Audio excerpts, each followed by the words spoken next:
우리가 지난 몇 주간에 걸쳐서 바로 이어지는 구절들을 살펴보면서 부부에 대해서 지금 살펴보았습니다.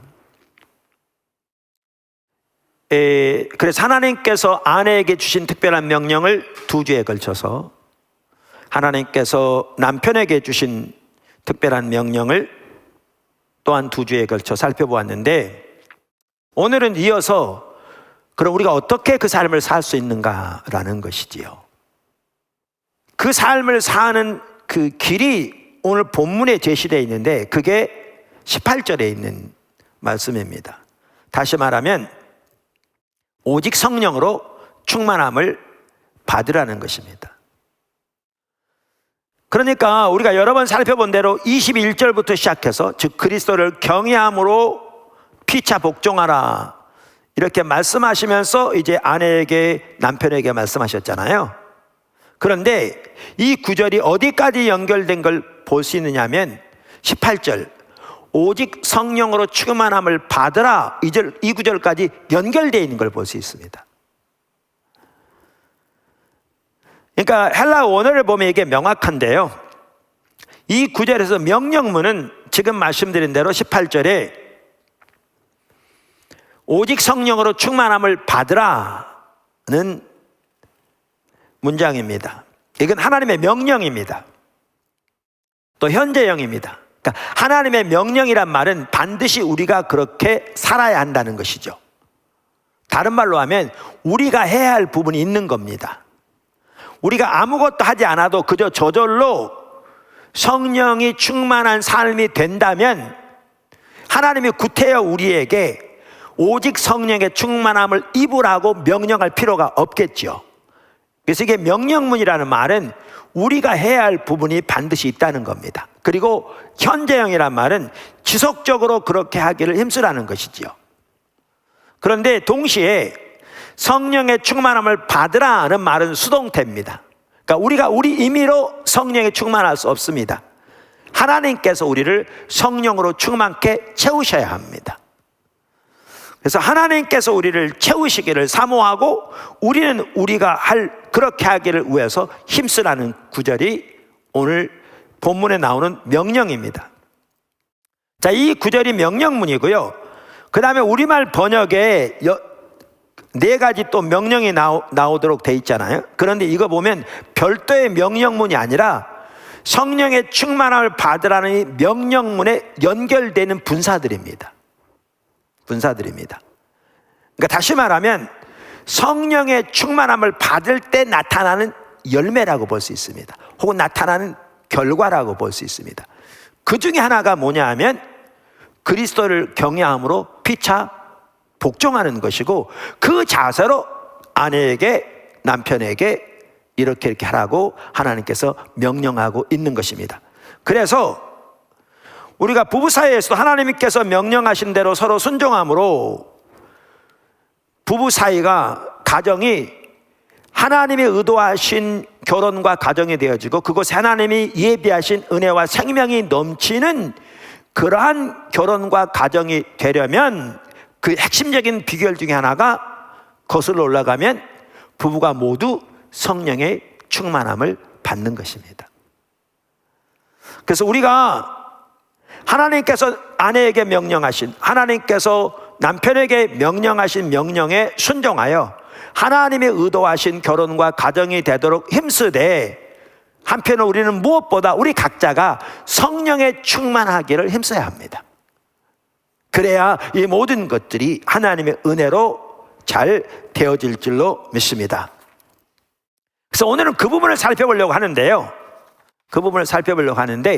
성령의 충만한 삶, 즉 지속적으로 성령의 충만한 삶은 결혼 생활만을 위해서가 아니라 우리의 모든 신앙 생활과 우리의 모든 삶을 위한 가장 중요한 요소 중에 하나이기도 합니다. 그래서 우리 신앙 전반에 걸쳐 있는 말씀이기도 합니다.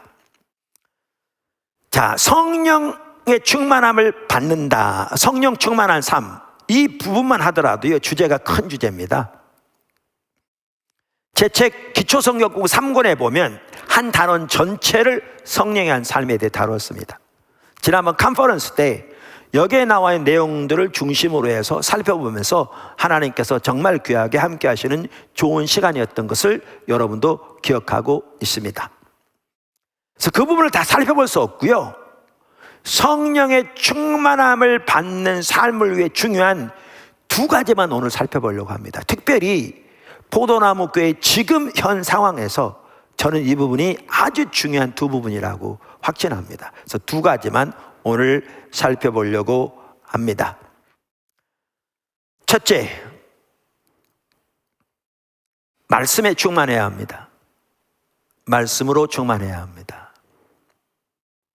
그러니까 성령 충만한 삶을 위한 한 핵심적인 비결은 우리가 말씀으로 충만하는 것입니다. 우리가 이것을 어디서 볼 수 있느냐면요, 에베소서와 동일한 시점에 쓰여진 옥중서신 중에 하나인 골로새서에서 볼 수 있습니다. 골로새서 3장 16절부터 한번 보시죠. 자, 성경을 봅니다. 자세히 한번 보시죠.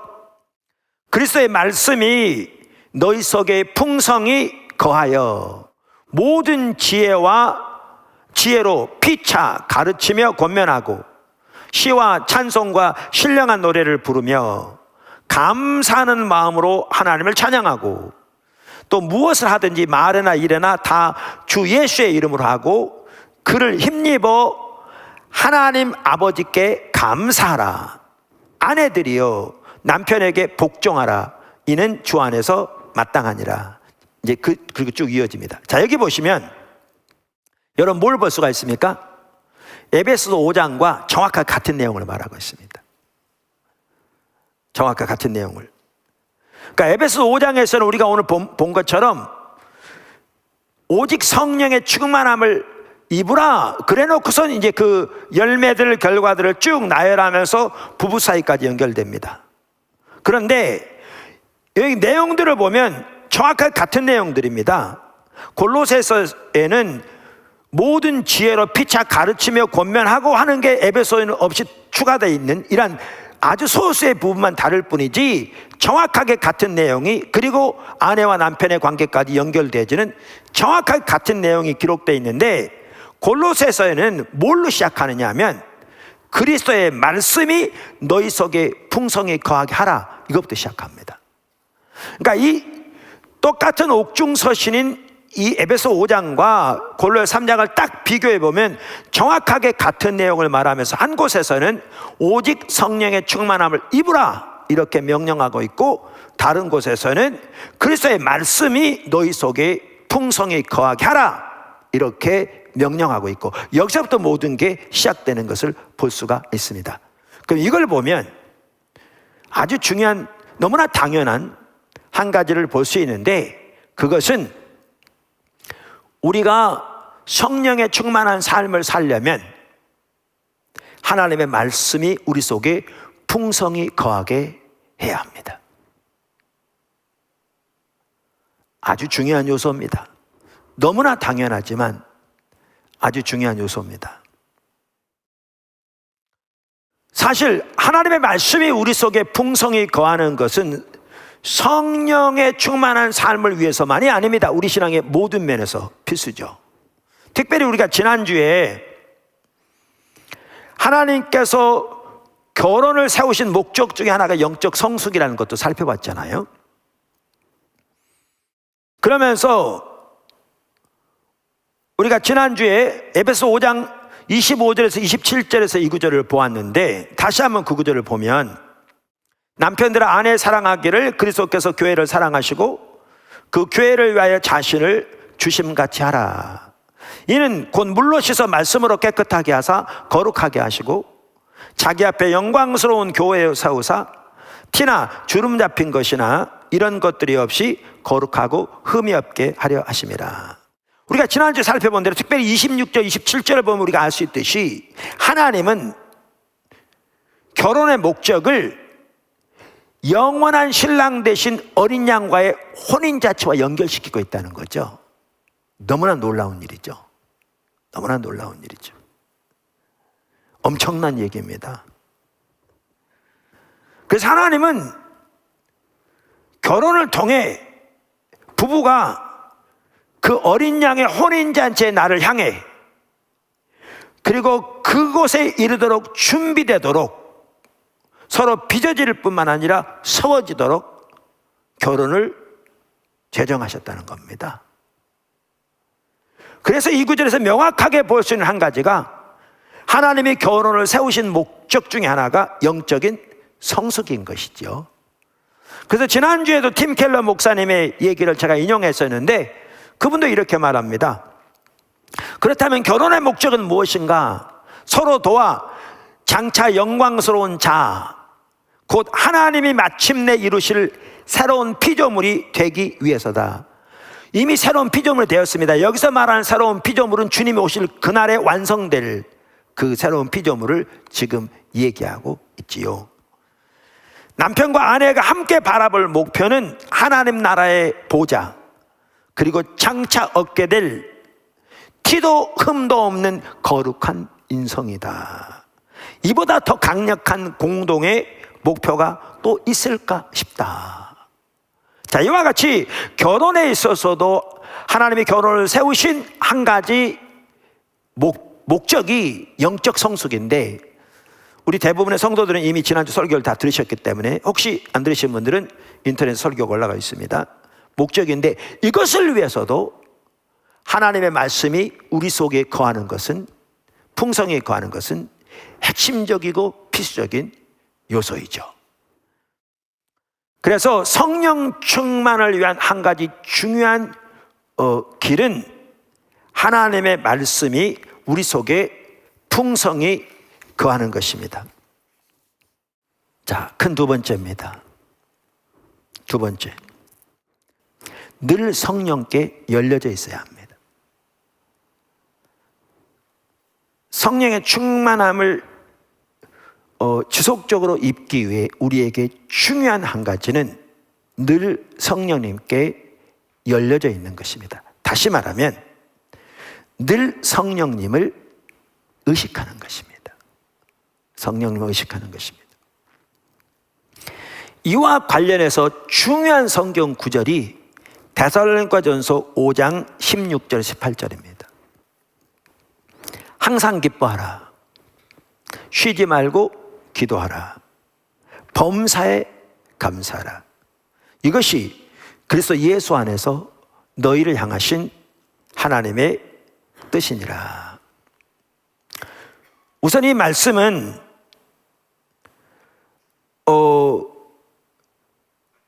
그러니까 성경에 나오는 하나님의 명령은 다 하나님의 뜻입니다. 하나님의 뜻이니라고 말할 필요가 없습니다. 실제로 그렇게 말되어진 경우가 드뭅니다. 그런데 여기에 보면 이렇게 명령하고 난 다음에 이것이 너희를 향하신 하나님의 뜻이라고 구체적으로 명령되어 있습니다. 이 말은 그만큼 이 내용이 중요하다 그 말인 거죠. 강조하고 있는 거죠. 강조하고 있는 거죠. 그 다음에 여기 보면 세 가지 명령이 나옵니다. 항상 기뻐하라. 쉬지 말고 기도하라. 범사에 감사하라. 세 가지 명령이 나오는데 이것이 라는 이 단어는 이 세 가지를 의미하는데 단수입니다. 물론 이게 헬라어 용법도 있지만 저는 여기서 뭘 볼 수 있다고 생각하느냐면 이 세 가지가 하나라는 겁니다. 세 가지가 하나라는 겁니다. 그러니까 이 구절뿐만 아니라 다른 구절들을 보아도 아시듯이 이 세 가지가 밀접하게 연결되어 있습니다. 사도 바울의 서신서만 보더라도 그래서 세 가지가 하나이기 때문에요, 우리가 수식어만 하더라도 상호 교환적으로 사용할 수 있습니다. 항상 기뻐하라는 말을 쉬지 말고 기뻐하라, 범사에 기뻐하라, 항상 기도하라, 쉬지 말고 감사하라, 이렇게 얼마든지 바꿀 수 있습니다. 하나입니다. 근데 말씀드린 대로 이 세 가지가 성령과 동행하는 삶을 사는데 정말 중요한 요소고요, 십자가 복음의 삶을 사는데 정말 중요한 요소고요, 이 시점에 하나님께서 우리를 강력하게 그리로 훈련시키고 계시는 핵심적인 부분입니다. 그래서 우리는 이 세 가지를 반드시 기억하고 반드시 실천하는 삶을 살도록 훈련되어져야 합니다. 할렐루야. 그럼 하나씩 좀 살펴보겠습니다. 작은 첫 번째, 항상 주님을 기뻐하는 것. 항상 주님을 기뻐하는 것. 사실 여기서 문제되는 것은요, 기뻐하라는 명령이 아닙니다. 왜냐하면 심지어 안 믿는 사람들도 자기들이 기대하고 바라는 일이 이루어지면 기뻐합니다. 문제는 그 기뻐하라는 명령을 수식하고 있는 수식어입니다.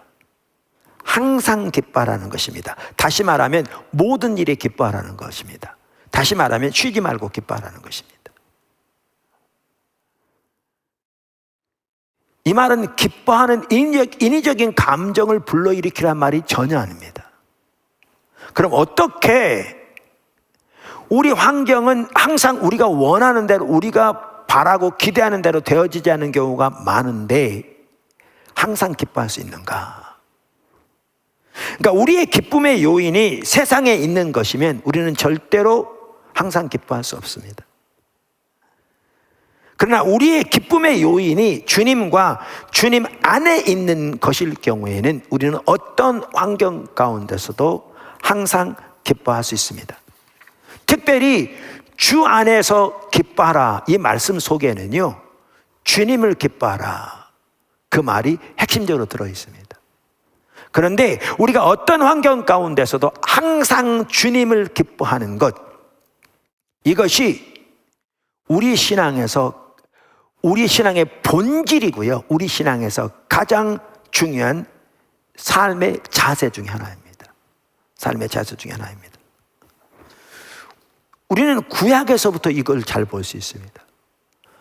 하박국 3장 17절부터 보시면 우리가 이걸 잘 볼 수 있는데요. 한번 보시죠. 하박국 3장 17절입니다. 비록 무화과 나무가 무성하지 못하며 포도나무 열매가 없으며 감람나무에 소출이 없으며 밭에 먹을 것이 없으며 우리의 양이 없으며 외양간에 소가 없을지라도.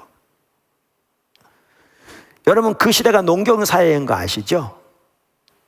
그러니까 이런 게 없다는 게 무슨 얘기인 줄 아십니까? 다 망했다, 그 말입니다.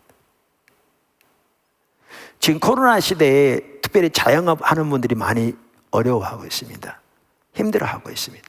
우리 성도들 중에서도 그런 분들이 적지 않을 줄로 생각합니다. 그래서 기도 제목을 같이 올리기도 하고 같이 기도하기도 합니다. 근데 지금 어떤 어려운 상황 가운데 있을지 몰라도 지금 이 본문에 나오는 이 성경 기자가 말하는 이러할지라다라고 표현한 이 환경에 비하면 훨씬 낫습니다. 오늘날로 표현하면 아마 이런 경우가 될까요? 직장도 잃고 통장에 잔고는 한 푼도 없고 집은 지하 단칸방에 살아가는데 먹을 양식도 떨어진 그런 상황이라고 볼 수 있습니다. 그런 상황인데 이 기자가 하는 말을 보십시오. 그럴지라도 나는 여호와로 말미암아 즐거워하며 나의 구원의 하나님으로 말미암아 기뻐하리로다. 이게 신앙입니다. 이게 신앙입니다. 이게 항상 주 안에서 기뻐하라, 그 말 속에 들어있는 핵심적인 가치입니다. 이게 우리의 신앙의 본질에 속한 자세입니다. 본질에 속한 자세입니다. 그리고 그러한 자에게 하나님 은혜를 주시죠. 다음 절에 주 여호와는 나의 힘이시라, 바로 이 바탕에서 나오는 고백이거든요. 나의 발을 사슴과 같게 하사 나를 나의 높은 곳으로 다니게 하시리라. 환경에 의존되지 않은 정말 하나님과 동행하는 승리의 삶을 살게 하시는 것을 말하는 거죠. 근데 말씀드린 대로 이게 우리 신앙의 핵심에 속한 겁니다. 본질에 속한 겁니다. 뭘 볼 수가 보면 아느냐면요, 바로 앞장에 나오는 하박국 2장 4절과 연결해 보면 압니다. 하박국 2장 4절 이렇게 말하고 있죠. 보라, 그의 마음은 교만하며 그 속에서 정직하지 못하나 악인이 그렇다 그 말이죠. 그러면서 이렇게 말합니다. 의인은 그의 믿음으로 말미암아 살리라. 구약 시대부터 하나님이 의도하신 하나님의 백성의 삶은 믿음으로 사는 삶입니다. 믿음으로 사는 삶이죠. 작은 두 번째, 이거와 같이 가는 게 범사에 감사라는 겁니다. 아까 말씀드렸죠. 세계가 분리되지 않습니다. 여러분 반드시 여러분 그걸 기억하셔야 합니다. 세계가 분리되지 않습니다. 같이 갑니다. 항상 기뻐하라는 것입니다. 다시 말하면 범사에 기뻐하라, 항상 기뻐하라, 쉬지 말고 감사하라는 것이죠. 범사에 감사하라. 항상 하나님으로 인하여 기뻐할 뿐만 아니라 우리는 범사의 모든 일에 하나님께 감사하는 삶을 살아야 합니다. 하나님이 하나님 되심을 인하여 그분의 그 영광과 그분의 그 내재하심을 인하여 그분의 그 신사랑과 신실하심과 능력과 우리의 아버지 되심을 인하여 감사할 뿐만 아니라 우리를 행하신 그분의 놀라운 일들을 인하여 또 날마다 우리와 동행하시며 우리에게 베푸시는 그 많은 은혜들을 인하여 우리는 항상 감사하는 삶을 살아야 합니다. 어떠한 환경 가운데서든지 감사가 우리의 삶의 양식이 되어야 합니다. 이게 매우 중요합니다. 그러니까 여기에도 감사라는 명령은 쉽습니다. 뭐냐면 요즘 그 비트코인 그 난리던데 어떻게 해서 비트코인이 1,000만 원 샀더니 그게 갑자기 5천만 원 되었어요. 얼마나 감사하겠어요? 근데 반대로 어떤 사람은 갑자기 5천만 원 비트코인 샀는데 며칠 지나서 1,000만 원 됐어요. 그 사람은 감사 못하겠죠. 그러니까 똑같습니다. 여기에서 우리의 감사의 요인이 세상과 세상에 있는 것들이라면 절대로 모든 일에 감사할 수 없어요. 근데 여기에서도 우리의 감사의 요인이 하나님과 하나님 안에 있다면 우리 항상 감사할 수 있어요. 우리 신앙에서 감사가 얼마나 중요한 요소인가는 한 가지만 보아도 알 수 있어요. 그게 뭐냐 하면 성경에서 하나님이 가장 많이 말하고 있는 게 뭔지 아세요? 감사예요. 다시 말합니다. 성경에서 하나님이 가장 많이 말씀하고 계신 것이 감사입니다. 그만큼 감사는 우리 신앙에서 가장 중요한 요소 중에 하나입니다. 사실 성경에서 그만큼 감사에 대해서 많이 말씀하고 있기 때문에요, 이 짧은 시간에 그 감사를 전체적으로 말할 수 없습니다. 감사를 전체적으로 살펴보려면 감사 주제만 가지고도 여러 주의를 아마 살펴봐야 할 것입니다. 그런데 저는 오늘 여기서 살펴보자 하는 게 뭐냐 하면 감사의 중요성, 특별히 범사에 감사하는 자세가 우리 신앙의 어떻게 본질에 속한 것이며 하나님과 동행하는 얼마나 핵심적인 중요한 자세인가 라는 것을 보기 원하는 겁니다. 감사가 그만큼 중요하기 때문에 성경은 감사로 제사를 드리는 자가 하나님 영화롭게 한다고 말합니다. 그래서 시편 50편 23절 감사로 제사를 드리는 자가 나를 영화롭게 하나니. 아까 제가 헌금 얘기하면서도 했습니다마는 제가 헌금 얘기하려고 하는 게 아니라 제가 자꾸 그 말이 자꾸 제 이 속에 자꾸 이렇게 올라오네요. 그래서 나누는 건데 우리는 보십시오. 아까 제가 코로나로 인한 그 어려운 환경 가운데 처하는 분들도 얘기하고 그랬잖아요. 그럴 때 우리는 어려움을 당하면 기뻐하는 거 감사해요. 지금 내가 감사할 상태냐 이렇게 나가는 거죠. 근데 그게 당연한 것처럼 느껴질지 모르지만 그러한 자세 가운데 내가 지금 처해 있다면 나는 지금 하나님과의 관계에서 천리말리 떠나 있는 것을 보여주는 거죠. 내 신앙이 근본적으로 잘못되어 있는 걸 보여주는 거예요. 내 신앙이 나도 모르는 사이에 자기 중심적으로 전락해버렸고, 내가 바라고 추구하는 것이 세상에 있는 것에 불과한 자리로 돌아가 버린 것을 순식간에 볼 수 있는 거죠. 이게 보여진다면 정말 통회하고 회개하고 돌이켜야겠죠. 아까 하박국 그 선지자의 말을 보시라고요. 그보다는 훨씬 나은 상황인데 그렇잖아요. 우리의 신앙은 하나님을 신뢰하는 믿음의 토대에서 그 상황에 처할지라도 하나님으로 인하여 마음껏 그분을 기뻐하는 것이며 하나님으로 인하여 감사하는 것이 우리의 올바른 신앙이고, 이 자세가 우리의 신앙의 본질에 속한 것이며 하나님과의 올바른 상태에 있다는 것을 보여주는 핵심적인 가치인 거죠. 그러니까 성경시대 사람들을 보면 극심한 어려움 가운데 성급만 하더라도 때로는 힘에 지나도 하나님께 기쁨으로 드리면서도 감사하는, 드릴 수 있는 은혜를 주신 것을 감사하는 그러한 삶을 살았습니다. 이게요, 신앙의 본질에 속한 겁니다.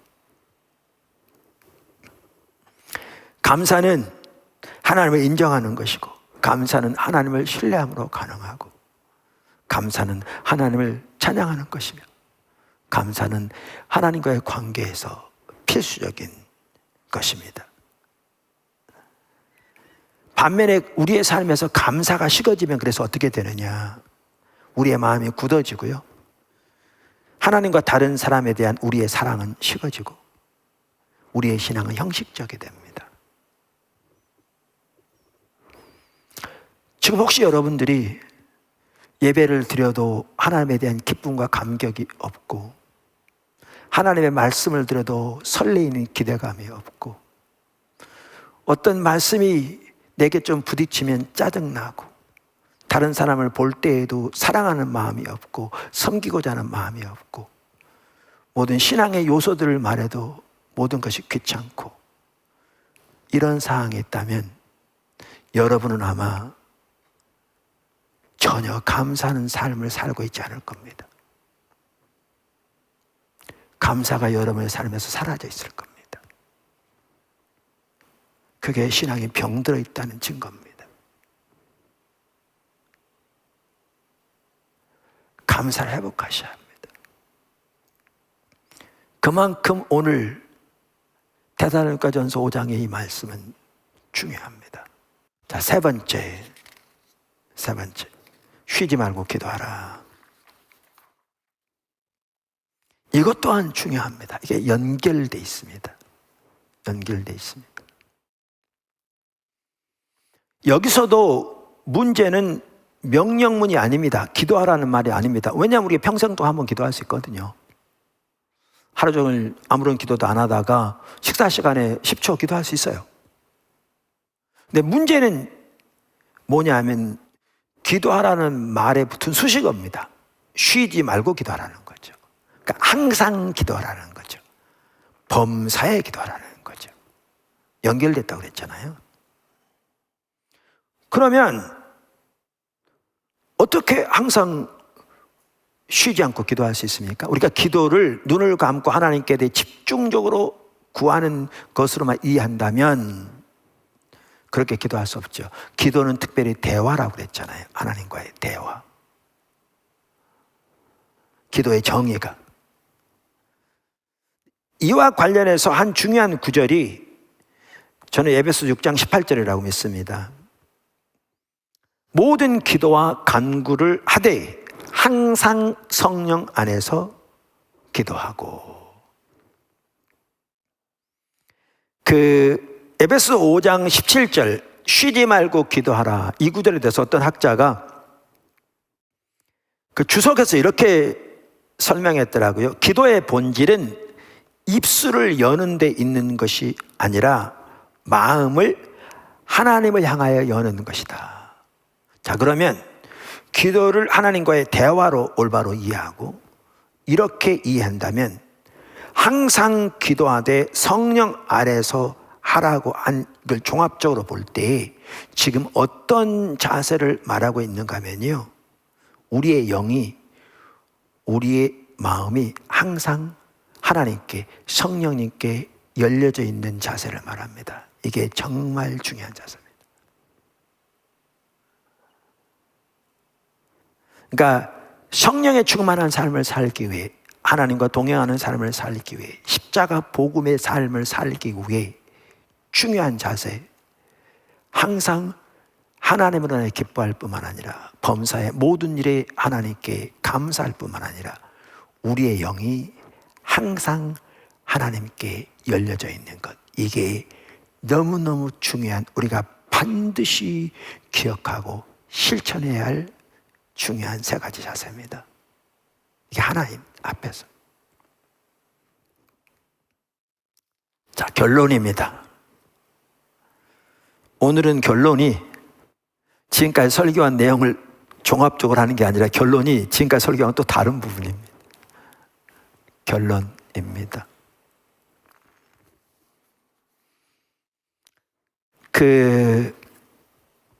지난 주간에 한동대에서 KWMF, 그러니까 KWMF는 우리 세계에 나가 있는 한인 선교사님들의 연합입니다.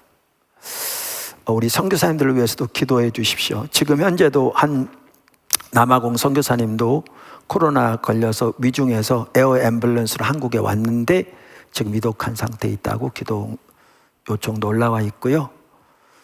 또 코로나로 인해서 주님 곁으로 간 선교사님들도 꽤 지금까지도 많고 지금도 위독한 분들도 적지 않고 그렇습니다. 기도해 주십시오. 그런데 선교대회가 한동대에서 열렸습니다. 그랬는데 거기 그 대회에 참석했던 KWMA 운영이사, 제가 이사장으로 지금 섬기고 있죠. 운영이사 중에 매우 귀한 분이 참석해서 그분이 그 대회를 참석하면서 자기가 본 대로 이번 대회 핵심적인 어떤 과제 이슈 앞으로의 방향을 8가지로 이렇게 요약해서 올렸더라고요. KWMA 운영이사의 카톡방에다. 그 8가지가 이거였어요. 본질로 돌아가자. 둘째, 선교적 공동체 회복과 선교적 리더십. 세 번째, 선교 환경의 변화의 흐름 이해와 대처. 네 번째, 다음 세대 선교적 리더십 양성과 준비.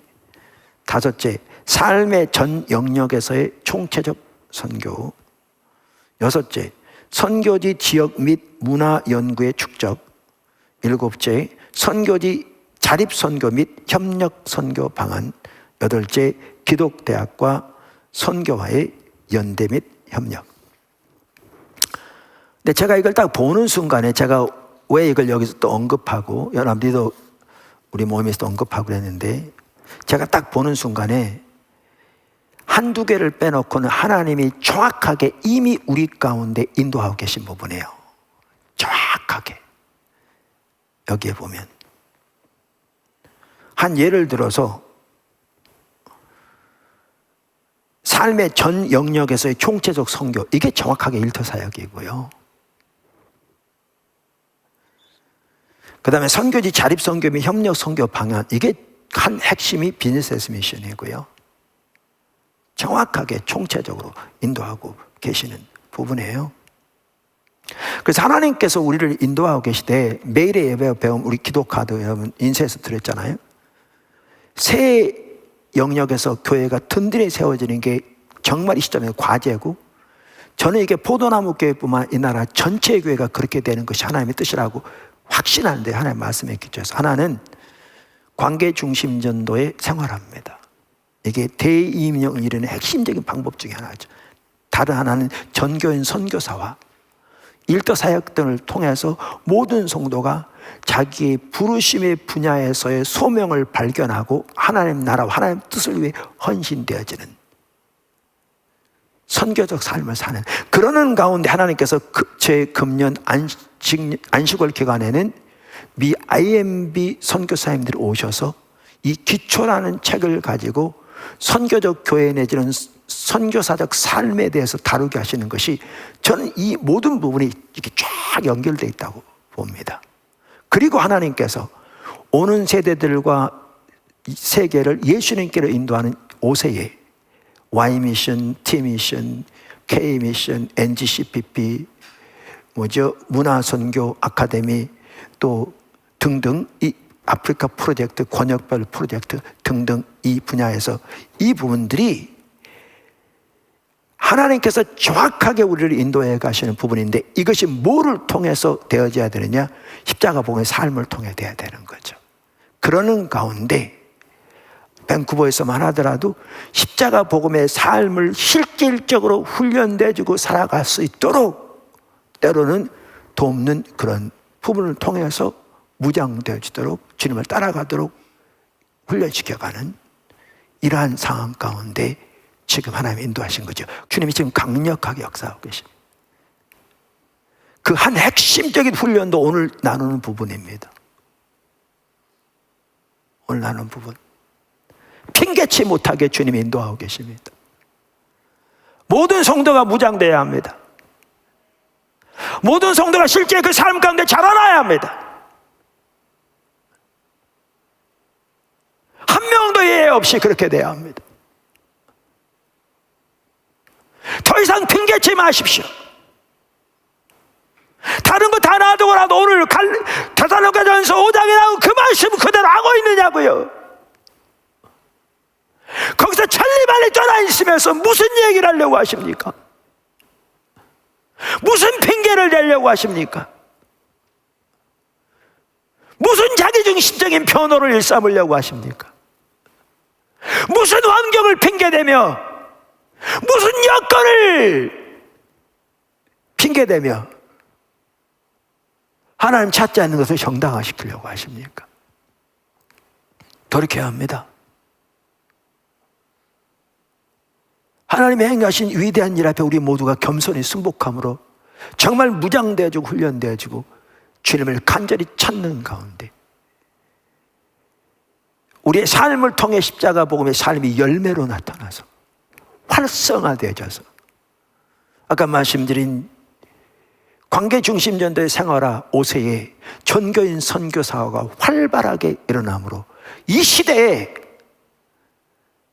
우리 가운데뿐만 우리를 통해서 이 나라 가운데 열방 가운데 하나님이 이루시기 원하시는 일이 하나도 남김없이 이루어지도록 우리는 적극적으로 순종해 가야 합니다.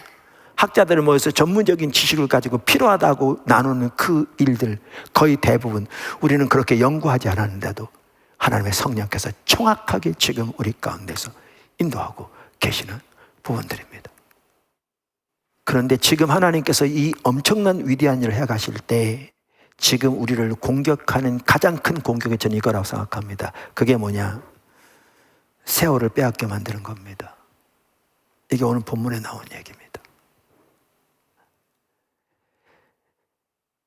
그래서 15절에 보면 너희가 어떻게 행할지를 자세히 주의하여 지혜 없는 자같이 하지 말고 오직 지혜 있는 자같이 하여 세월을 아끼라. 때가 악하니라. 어리석은 자가 되지 말고 오직 주의 뜻이 무엇인지 이해하라. 술 취하지 말라. 이는 방탕한 것이니 오직 성령의 충만함을 받으라. 저에게도 그렇고요, 여러분에게도 그렇고요. 지금 하나님이 이 위대한 일을 해가실 때 사탄이 우리들을 집중적으로 공격하는 영역이 시간 낭비하게 하는 겁니다. 지금 여러분 우리 모두 정신 차립시다. 그래서 하나님의 행하심을 정말 선명히 보고 우리가 깨어. 그래서 오늘 이 나눈 내용들이 그래서 이 부분에도 중요합니다. 이 원수의 괴계에 넘어지지 않고 원수의 그 영향력에 우리에게서 영향을 발휘하지 못하고 하나님 뜻이 이루어지도록 오늘 나눈 설교가 이 부분에도 너무나 중요합니다. 그래서 보도나무교회 지체들은 한 명도 빠짐없이 이러한 사실을 분명하게 인식하고 우리 서로 기도하고 독려하면서 그래서 영적 훈련에서도 시간도 다 이렇게 특별히 미디어 관련도 다 체크하고 그런다고 그랬잖아요. 이 세월을 아끼지 못하도록 집중적으로 공격하는 사단의 괴계를 물리치고 그렇게 성령의 늘 충만함을 입어 주님과 동행하는 가운데 하나님의 놀라운 뜻을 위해 귀하게 쓰임받는 우리 보도나무교회 모든 지체들이 되기를 주님의 이름으로 축원합니다.